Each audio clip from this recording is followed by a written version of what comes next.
खौसेथि बर' सुबुं आफादनि 9थि बोसोरारि जथुम्मा बे जथुम्माखौ 2023 मायथाइनि जानुवारि दानाव खुंनायनि थाखाय खौसेथि बर' सुबुं आफादा जोङो लाहार फाहार खालामबाय थादों। दिनै बिनिनो गुवाहाटी नैबे साहित्य कमप्लेक्सआव मोनसे गेवलां मेल जोङो गुवाहाटी ओनसोलनि बिभिन्न लेभेलाव बर'नि दोलो आफाद संगठनफोरखौ दैथायबोबाय थानाय आरो गुबुन गुबुन माहारियारि आफादफोरजों लोब्बा थानानै खामानि मावबाय थानाय गुवाहाटीनि गोरों गोरा सुबुंफोरखौ लानानै मोनसे जोङो बिथांमोनजों सावरायदों।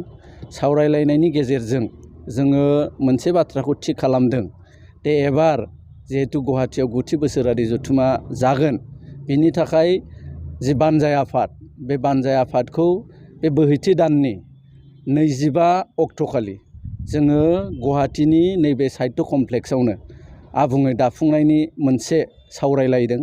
जोङो गाहायै एबारनि जि बोसोरारि जथुम्मा बे बोसोरारि जथुम्मानि हस्ट जिल्ला हिसाबै जोङो गुवाहाटीजों नांजाबनानै थानाय माखासे जिल्लाफोरखौ जयै सरजाबनानै जोङो बानजाय आफादखौ दागोन। जेरै गुवाहाटी जिल्ला, कामरुप जिल्ला, रङिया, नलबारि आरो उत्तर गुवाहाटी बे ओनसोलखौ लानानै जोङो बानजाय आफादखौ आबुङै दागोन।